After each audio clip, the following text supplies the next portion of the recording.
Hello, my friend. It is good to see you again. Welcome to the English background. Take a slow breath. Find a quiet place, a comfortable chair, a warm cup, a window with light. We are here together now. There is no hurry. Today we have a new story for you. We will tell it slowly, in simple English, word by word. Let the story come to you.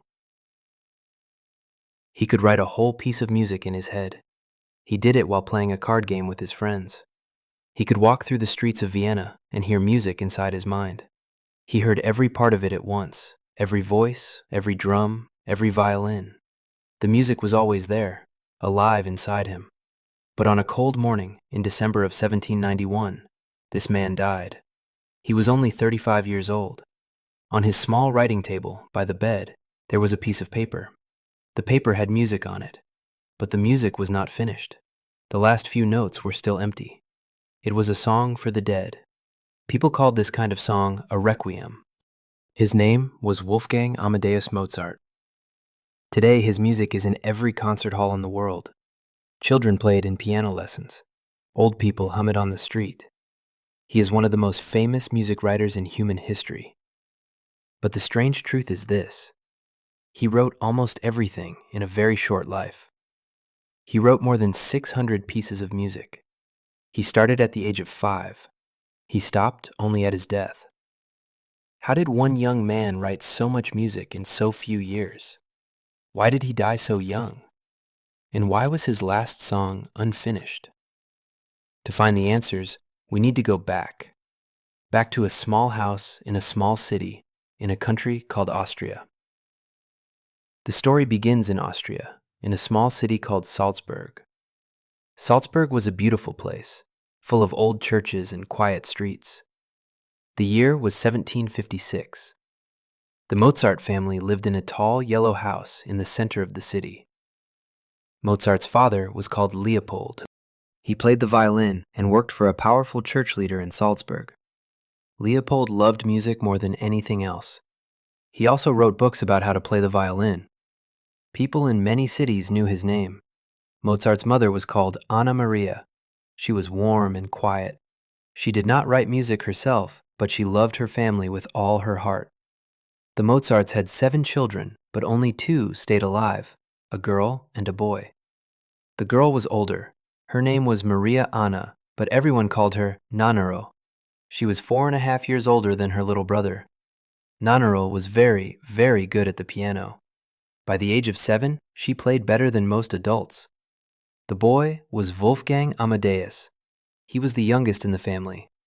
Every day, Leopold gave Nannaro her music lessons in the front room. Wolfgang was only 3 years old at the time. He sat on the floor and listened. He listened with his whole body, every note, every soft sound. He did not say a word. He only watched and remembered.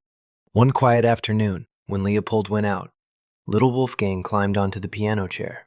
He was 3. And what happened next changed his father's life forever.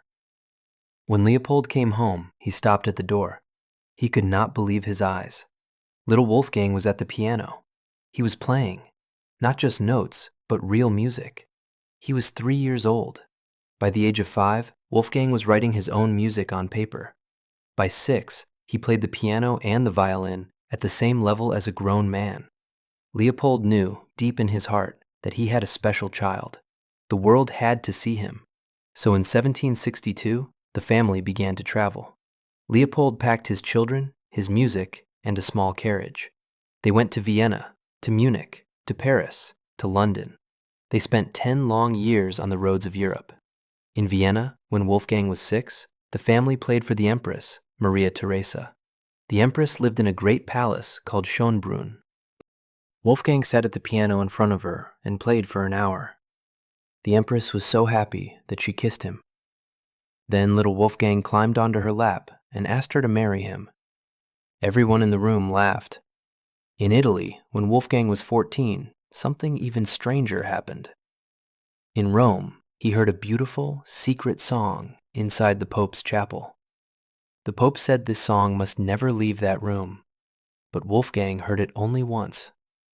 Then he went home and wrote every note from memory on paper. The story spread across Europe. The Mozart child, people said, had music inside his ears. But the long journeys were hard work. The carriages were cold. The food was often bad. Wolfgang and Nannerl were often sick on the road. And when Wolfgang finally came home, in his late teens, a new problem was waiting for him in Salzburg. Back in Salzburg, Wolfgang had to work for the great church leader of the city. The church leader's name was Hieronymus Colloredo. He was a hard man, with a cold face and a hard voice. Colloredo did not see Wolfgang as a great music writer. He saw him as one of his servants. He paid him very little. He did not want him to play in other cities. He told him to write only short, simple music for the church. For some years, Wolfgang did what he was told, but his heart was not in it. The music inside his head was bigger than this small church job. He wanted more, bigger pieces, bigger rooms, bigger cities. Then, one spring day in 1781, the moment came. Wolfgang was 25 years old. He was in Vienna with the church leader. He told Colloredo that he wanted to leave his job. He wanted to stay in Vienna and find his own way. Colloredo was very angry. There was a big argument in the Vienna house. Then one of the church leader's men, a man called Count Arco, opened the door. He pushed Wolfgang out into the street. People later said that he kicked him too. That day was one of the most important in Mozart's life. He was now free. He had no boss, no salary, no rich church to pay him. But free also meant no money.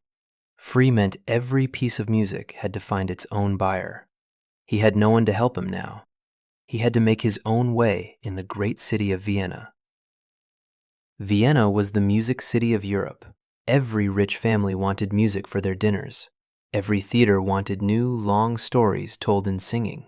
People in those days called these stories operas.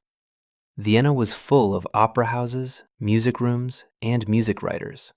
Wolfgang began to teach piano lessons to rich young women. He played in private concerts for noble families. Slowly, he began to make money. Not a lot, but enough to live. In 1782, he fell in love. Her name was Constanze Weber. She had a kind face and a warm laugh. She came from a music family too. Her older sister was a famous singer. Wolfgang's father, Leopold, did not like Constanze. He wrote angry letters from Salzburg. But Wolfgang did not listen. He married her in August of that year in a great church of Vienna. Constanze and Wolfgang lived in small flats in the center of the city. They moved many times. They had 6 children, but only 2 of those children stayed alive. This was a sad thing in many families in those days. In these Vienna years, Wolfgang wrote some of the most famous music in human history. In 1786, he wrote an opera called The Marriage of Figaro. People in Prague loved it so much that they sang its songs in the streets for weeks. The next year, in 1787, he wrote another opera called Don Giovanni. On the opening night, the people in the theater stood up and clapped for many minutes. But how did one young man write so much music in so few years? The answer was strange, and it lived inside his head. Most music writers, even today, work very slowly. They sit at a piano. They play one small idea. They write it down. They play another small idea. They change it. They cross out lines. They start again. A new piece of music can take many months, or even years. Wolfgang Mozart did not work that way. The people who lived with him said something very strange. They said that Wolfgang heard the whole music inside his head. The music was finished, complete, with every part in its right place. Then he sat down and wrote it on paper. He wrote it as if he was copying a letter from a book. His wife, Constanze, remembered it well. She said that he could write music while talking to her about other things. He could write music while playing a card game with friends. He could write while eating, while walking, even while playing simple games with friends. The music was always there, inside his head. A man called Franz Niemeczek, who knew Wolfgang in his last years, wrote about it later. He said that Mozart's music came out fast and clean, with very few changes. He said it looked like a kind of magic. But it was not magic. It was years and years of training. He had ears that never stopped listening, and he had a brain that worked differently from other people's brains. This was the answer. This is how one young man wrote more than 600 pieces of music. He did it in only 30 years of work. But this gift came with a heavy price. The music never stopped, and neither did he. To understand Wolfgang as a man, we need to go back to one summer in Paris. The year was 1778. Wolfgang was 22 years old. He was in Paris, far from home, on a long journey to find work. His mother, Anna Maria, was with him. She came along to take care of her young son. But in the hot Paris summer, his mother fell sick. The doctors of the time could do very little. Day by day, she got worse. And then, on the 3rd of July, she died. She was in a small Paris flat. Only her son was next to her. Wolfgang was alone. His father was far away in Salzburg. He had to tell him the news. But how do you tell a father, by letter, that his wife is dead? Wolfgang sat down and wrote 2 letters that same night. The first letter went to his father. In it, he did not tell the whole truth. He only said that his mother was very, very sick. He wanted his father to be ready, slowly, for the bad news. The second letter went to a family friend, an old priest in Salzburg. In that letter, he told the truth. He asked the priest to sit with his father and tell him the news gently. It was a kind, careful thing for a young man to do. In those small letters, we can see the warm heart inside the music writer. We see the sun. Many years later, in a cold Vienna winter, Wolfgang met death again, but this time, it was his own. The year was 1791. Wolfgang was 35 years old. He was at the top of his work, but money was a serious problem. Austria was at war with another country. Rich families had less money to spend. They paid for fewer concerts. Wolfgang and Constanze had to ask friends for help. He wrote sad letters to a friend called Michael Puchberg again and again. Please send a little money. I will pay it back soon. That summer, 2 strange things happened. First, in September, Wolfgang finished a beautiful, magical opera called The Magic Flute. It was a story for everyone, for children, for old people, for the poor, for the rich. The first night, the people in the theater laughed and cried. They came back the next night, and the next. Second, that same summer, a stranger came to Wolfgang's door. The stranger was tall, dark, and very serious. He did not say his name. He said only this: I have been sent by a man who wants you to write a song for the dead. He will pay you well, but you must never know who he is. Wolfgang took the work. He needed the money. He began to write a slow, deep, beautiful song for the dead. He worked on it day after day, late into the night. But by November, Wolfgang was very sick. His body felt heavy. His arms and legs hurt all the time. The doctors of Vienna came, but they did not know what was wrong.